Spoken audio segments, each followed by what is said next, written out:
Yo, it's Sway. Sway. Sway. Sway. Sway. Sway. Sway. In the morning. In the morning. In the morning. In the morning. In the morning. In the morning. Only on Shade 45. Wake your fuck ass up. Yeah. Bitches. One moment in time, man. I want to go back to it, man, because I was there. It was a pivotal moment in hip hop, and this was back when the so-called East Coast West Coast beef, which we both agree wasn't a real beef. Nah. That was just the media played up something, Yeah, and then for real, people start getting hurt because of it. But I was at the Source Awards at this time. It was in the middle of it. And I was sitting behind Dave Mays, actually, and I remember Suge came up on stage and made a comment about Diddy, or it seemed like he was talking about Diddy. Everybody know he was talking about Diddy. All right, being in the videos. And then Snoop, man, you were loved by everyone. Ice Cube and you were the first to really be loved by everyone across the board. And you got on stage and you said this. The East Coast don't love Dr. Dre and Snoop Dogg. The East Coast ain't got no love for Dr. Dre and Snoop Dogg and Death Row. Y'all don't love us. Y'all don't love us.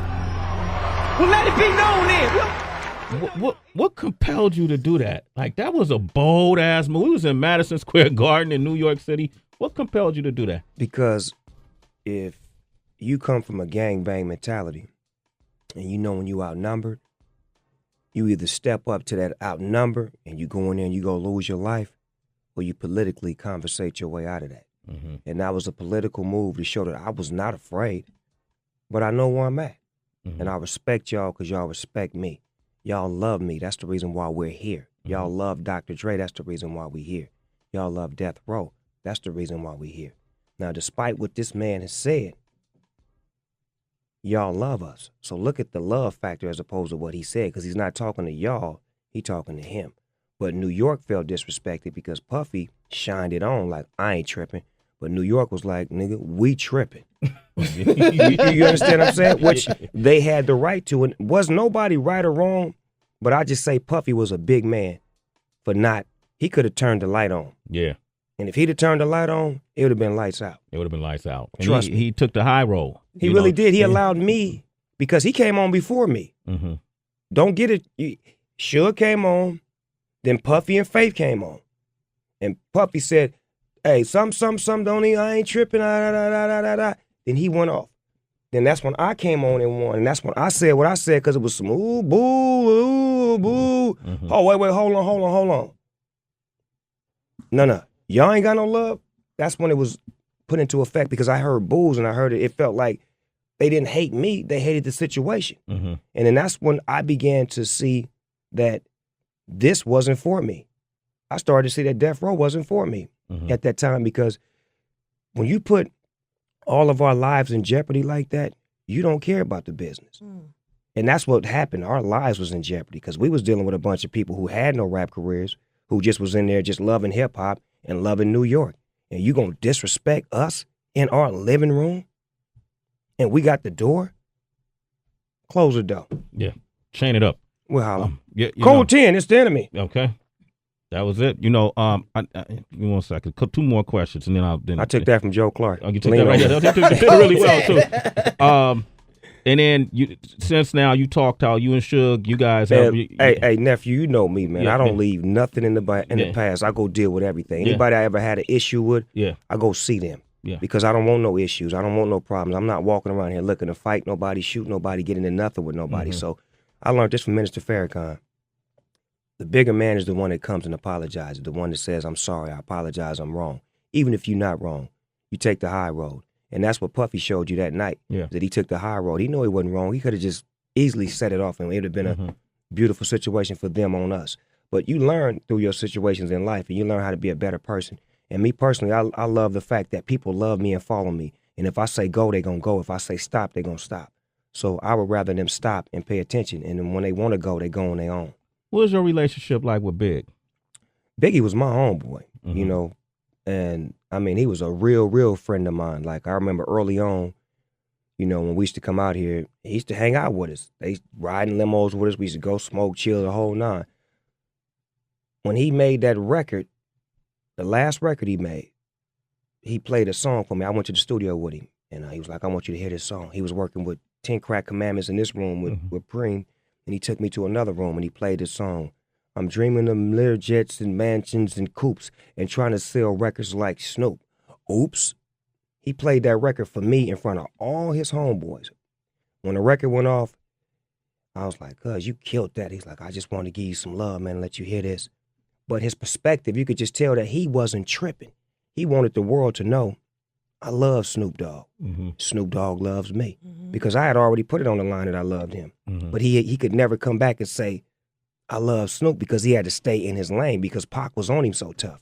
You know what I'm saying? So when he expressed that on that song, that let me know that our friendship was going to always be there no matter what. And I seen him again when he had got his legs. I guess he got in a car accident or something. Yeah. I seen him in Atlanta. This is right after Pac got killed. And he was in the hotel. And I seen C's. I'm like, where he at, cuz? He's like, he upstairs. I'm like, let me holler at him. He like, hold on. Because, you know, they didn't know what was going on. Yeah. You know, they was, checking the temperature. So I went up there with him. We kicked it for about an hour strong. And he was like, man, I love Pac, man. I don't know why. So we just was having that intimate conversation about how he never hated Tupac. Yeah. How he loved Tupac. But this is just me and him in a private room, smoking, chopping up game. He had his little walker with him. We chopped it up for about an hour. I rolled out, and that was the last time I seen him. Wow. You know, ironically enough, Pac introduced me to Biggie. Oh, wow. That's how I first met Biggie, at the Palladium here in New York. Are you serious? I swear. Pac said, swear, I want you to meet this dude. He's dope, blah, blah, blah. And they got on stage and performed together. And I always wonder how much of that beef was real, or was it?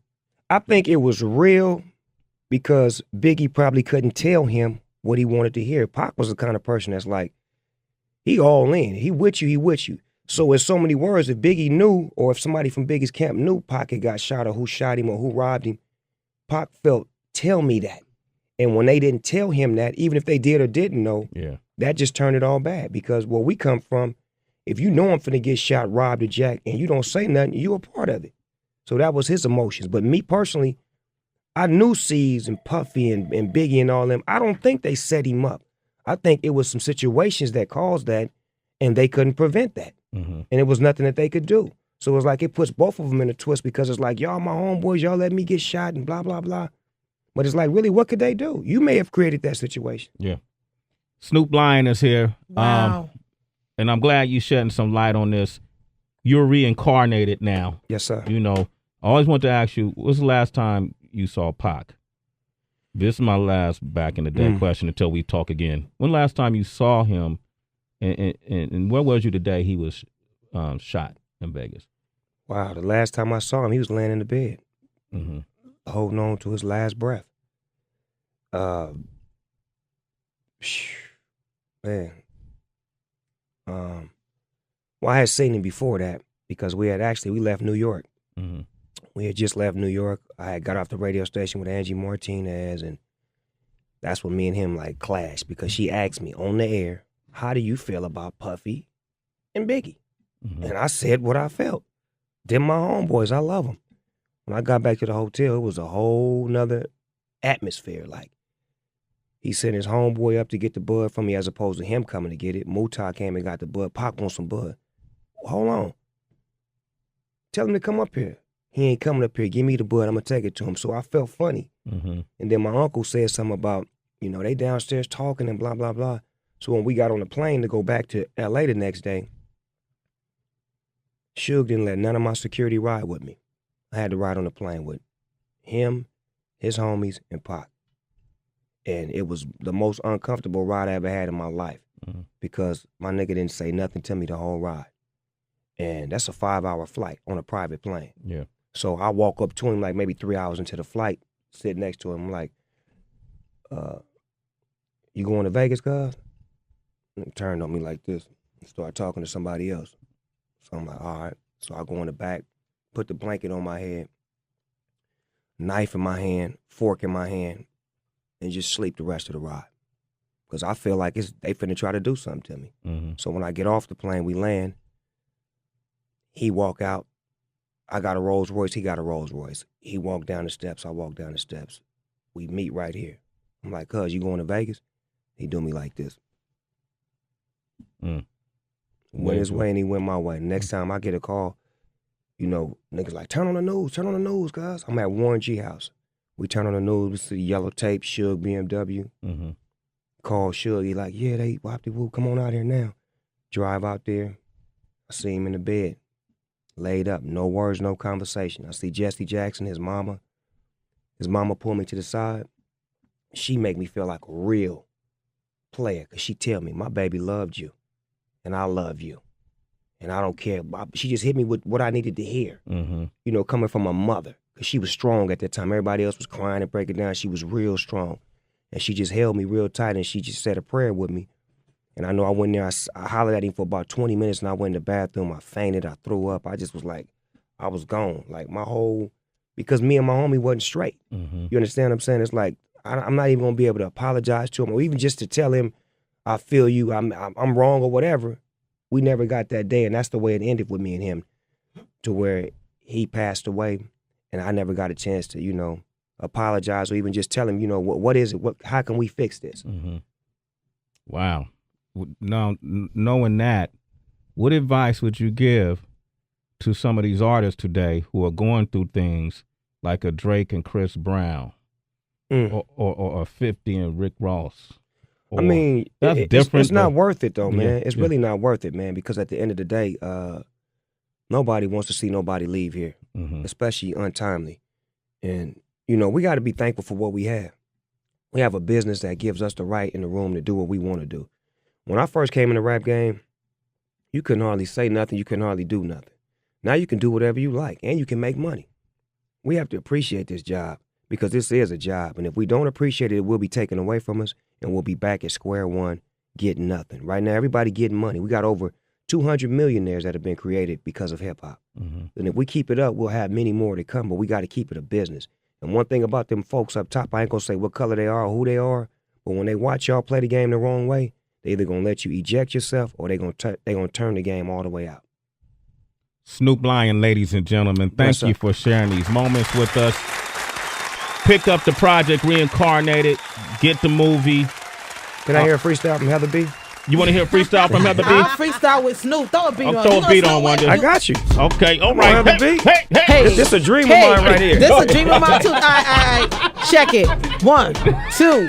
All right, this is gonna flow from the top. All right, come on, Sway. All right. Turn me up some of my headphones. HB, certified MC, certified with me, Snoop D-O-double-G, and Sway on the MIC. This is how we do it every day. I could have said D, but I did not. Heather B on the mic, and you know I won't stop. And to my right is my man Snoop Dogg. Get on the mic and show him, dog. Yeah, here we go, Heather B, you see. I used to watch you back in the days on MTV. I used to watch you get your rap on, your flow on and stuff. I used to say, Heather B, man, that girl's so tough. I wish that I could bust with her and sit me by her so I can just try her, and then I'll fly her. Some of this good from the top, cause I don't stop and I drop. They call me Snoop Rock Ski, that was my name in 1983. But now I'm Snoop Lion and trying to be all I can be. So listen to me as I do you with Sway on my right. See, we can rock the mic all night and do it just so tight, right? Right. We do it so tight. And when I saw Snoop, I wanted to jump on the mic. Hey. And then I asked him to pass me an L, but he was on the west, so I said, oh well, I gotta smoke with my dogs that's on the east. You know how they like to roll that sweet. Switch the sweets they do with the black white owls. We used to smoke those and get what we need to tell. But pass the mic back to my man Snoop Dogg. Come on. Get on the mic, he break it down, y'all. I bounce, I ball, I sneak, I creep, I freak, I speak. This is my technique. Now listen, I do you favors, flavors, savor. Listen, turn them up, let them burn them up. We just roll them up, and we sit in the cut, and we talk what we talk, and we drink, fill up cups, and we talk to the girls, and we whirl, and we twirl, and we spit, and we hit, and we like, and we bite. Nah, we don't bite, we just write. We too tight, we can flow in the morning, we can flow in the night. We can run, we can shoot, we can talk, we can walk, we can balk, we can stalk, we can get it, we can roll.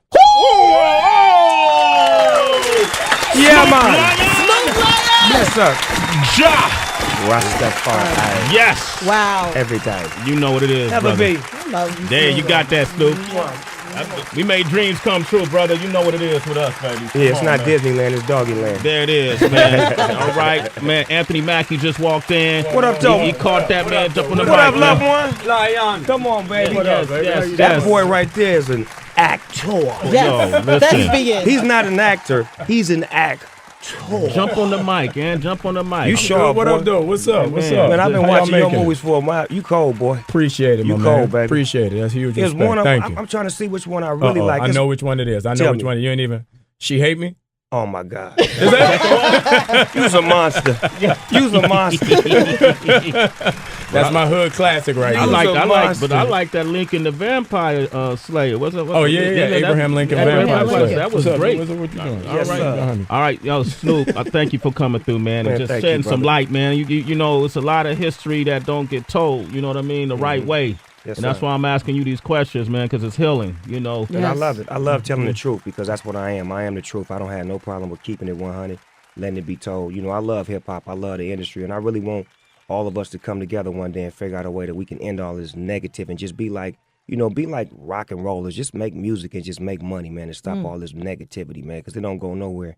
And at the end of the day, one of y'all going to be dead or in jail. There it is. It's Sway in the morning, only on Shade 45.